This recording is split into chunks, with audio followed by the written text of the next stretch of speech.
Hi everybody, आज की video में हम बात करेंगे ट्रैवल एंड टूरिज़्म इंडेक्स 2024 की। इस इंडेक्स को कंपाइल करती है WEF, that is world economic forum.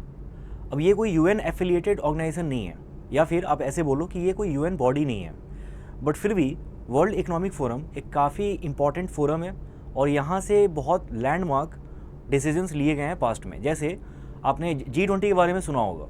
So G20 का आइडिएशन वो WEF की मीटिंग में ही हुआ था।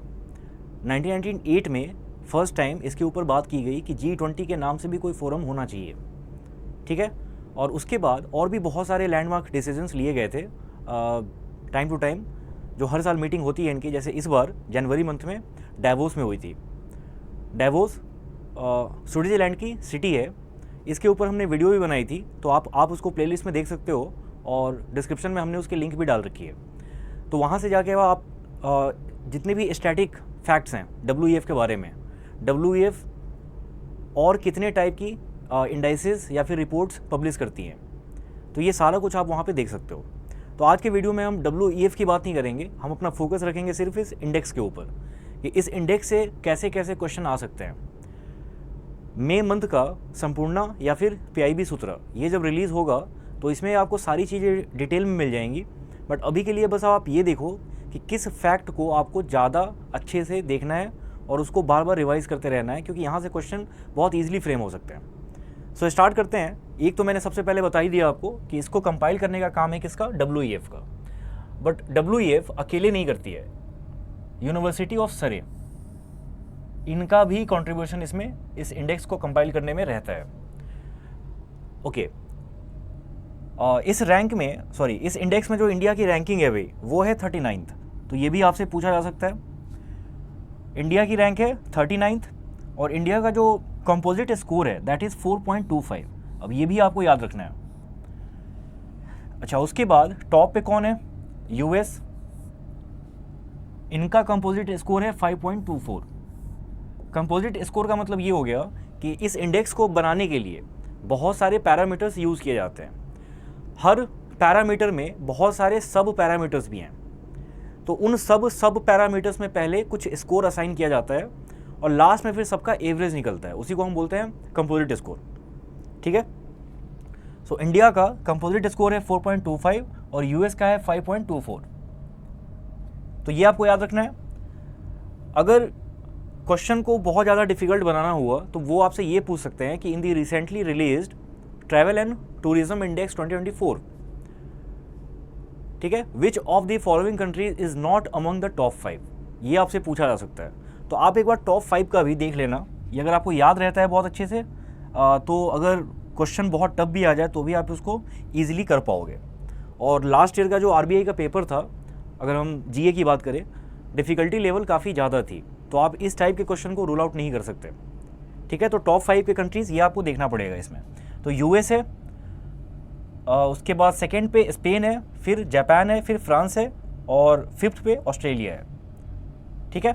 US, Japan, US, Spain, Japan, France, Australia, ये 5 कंट्रीज़ हैं, टॉप 5 कंट्रीज़।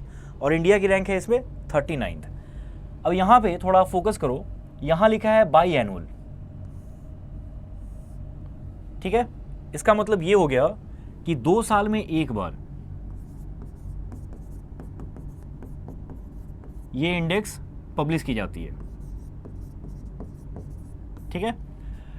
तो अभी के हिसाब से, क्योंकि ये ईयर 2024 है, तो आइडियली 2022 में होना चाहिए था, लेकिन लास्ट रिपोर्ट जो आई थी वो आई थी 2021 में। तो अब गैप यहाँ पे 3 साल का हो गया। ऐसा इसलिए है बिकॉज पिछले टाइम तक जो इंडेक्स आती थी उसमें पैरामीटर्स थोड़े डिफरेंट थे। सो इस बार की जो इंडेक्स है उसमें काफ़ी चेंजेस किए गए हैं एंड शायद इसीलिए उन सारे न्यू चेंजेस को कंसिडर करते हुए जो इंडेक्स को कंपाइल किया गया है तो उसमें उन्हें थोड़ा एक्स्ट्रा टाइम लगा है। अच्छा, इंडेक्स के अगर आप नेम को देखो तो इसको भी बहुत पहले ट्रांसफॉर्म किया गया था। इसका नाम पहले हुआ करता था travel and tourism competitiveness index.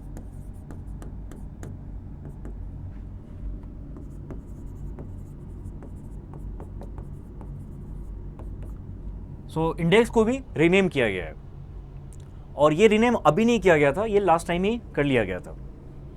तो अब थोड़ा हम इसमें डीप आएंगे और देखेंगे कि जो अलग अलग हमारे पैरामीटर्स हैं उसमें इंडिया ने कैसा परफॉर्म किया है।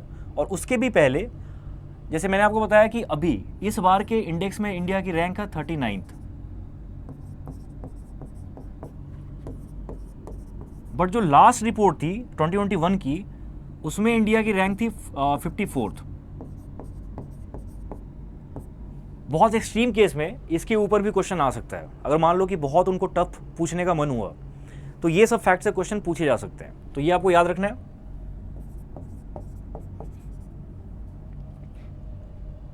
ठीक है, अब आप यहां देखो तो इंडिया का जो कंपोजिट स्कोर है दैट इज 4.25। लास्ट टाइम भी यही था, इस बार भी यही है। अब ये डेसिमल के आगे कुछ और भी था बट यहाँ पे राउंड ऑफ करके लिखा हुआ है, लेकिन अगर आप एग्जैक्ट नंबर पे जाओगे तो ये स्कोर इंडिया का थोड़ा सा कम हुआ है पहले से, बट वो डिफरेंस काफ़ी कम है, इसलिए आपको दोनों यहाँ पे सेम दिखेगा। ठीक है, कंपोजिट स्कोर 4.25 लास्ट टाइम भी और इस बार भी, ये आपको याद रखना है। इंडिया की रैंक पहले जो लास्ट पब्लिश हुआ था उसमें इंडिया की रैंक थी 54th और अब इम्प्रूव होके वो हो गई है 39th। ओके, पैरामीटर 1,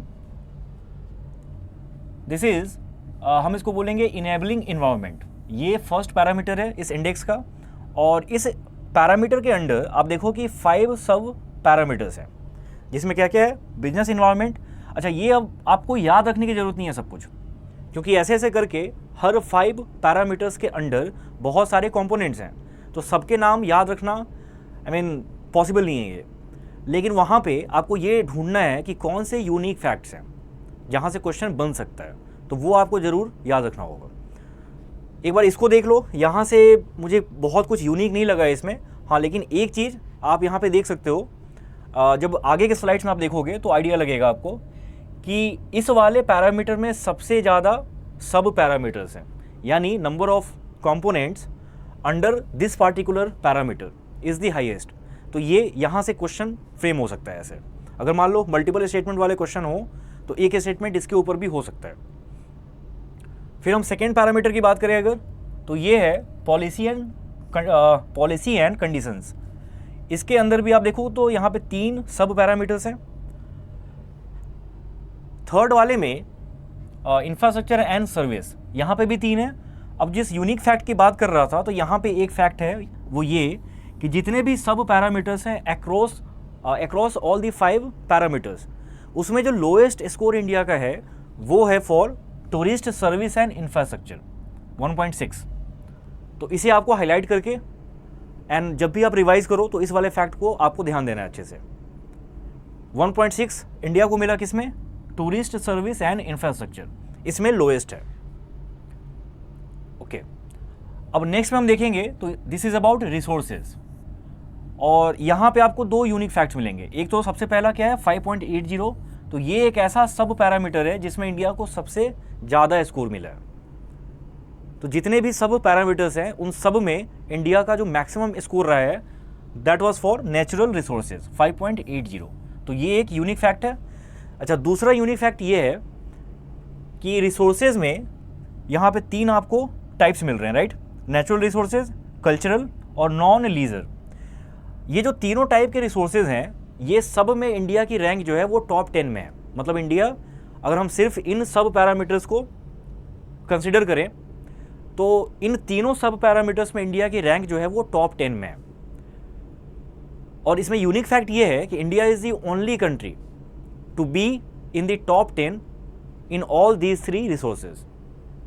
तो इसलिए ये थोड़ा यूनिक फैक्ट हो गया। अब यहाँ से क्वेश्चन फ्रेम हो सकता है, तो इसीलिए इसको भी आपको अपने नोट्स में लिखना रहेगा और आप इसको हाईलाइट करके रखना सो दैट रिवीजन के टाइम पे ये चीज़ आपको दिखे वहाँ पे। क्योंकि कई बार ऐसा होता है कि अभी जो चीज़ें हमें इंपॉर्टेंट लगती है अगर हमने उसको नहीं लिखा तो रिवीजन के टाइम पे ऐसा हो सकता है कि आप उसको रिकॉल ना कर पाओ कि आपने लास्ट टाइम जब रीड किया था तो क्या आपको इंपॉर्टेंट उसमें लगा था। ठीक है, लेकिन PIB या फिर संपूर्णा के नोट्स जब आएंगे ये मंथ एंड होने के बाद, तो उसमें आपको ये सारी चीज़ें लिखी रहेंगी और बोल्ड करके अच्छे से रहेगा सो दैट आपसे वो फैक्ट मिस ना हो जाए, राइट। तो India is the only country to be in the top 10 in all these 3 resources vertical.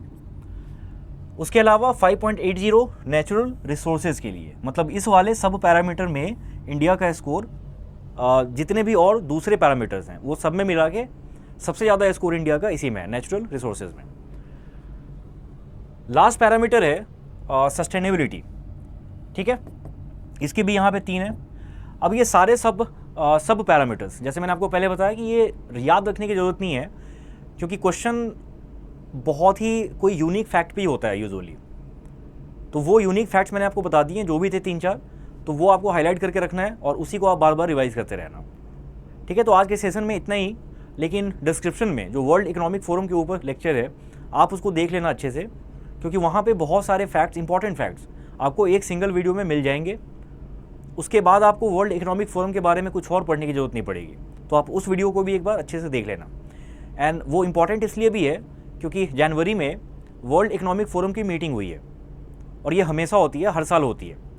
तो इस बार की जो मीटिंग है वो जनवरी में हुई थी, और आपका एग्ज़ाम जो भी होना है अभी, वो चाहे सेबी का हो, वो चाहे आरबीआई का हो, ठीक है, या फिर आईएफएससीए का हो, बिकॉज अभी पीआईबी में बहुत ज़्यादा इंपॉर्टेंट आर्टिकल्स ऐसे आ नहीं रहे हैं। तो इसलिए पिछले साल तक जो आपको था पता कि हाँ ठीक है 5-6 मंथ्स का अगर आपने जीए कवर किया, आई मीन पीआईबी की भी बात कर रहा हूँ मैं उसमें, तो वो सफिशिएंट होता था। लेकिन अब ऐसा नहीं होगा, क्योंकि अब वो थोड़ा पहले का पूछेंगे, बिकॉज बीच में न्यूज़ रही ही नहीं है बिल्कुल। जब से moral code of conduct implement हुआ है, लगा है, उसके बाद से गवर्नमेंट की एक्टिविटीज़ काफ़ी कम हो गई हैं।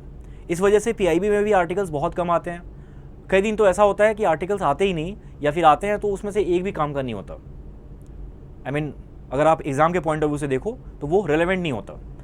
तो बिकॉज अभी क्वांटम काफ़ी हद तक कम हो गया है, इसलिए वो 5-6 मंथ्स वाला कंडीशन वो अब होल्ड नहीं करेगा। अब हो सकता है कि जनवरी से भी क्वेश्चन आ जाए, तो वो आपको अच्छे से देखना रहेगा उसको। तो आज के सेशन में इतना ही। Thanks for watching.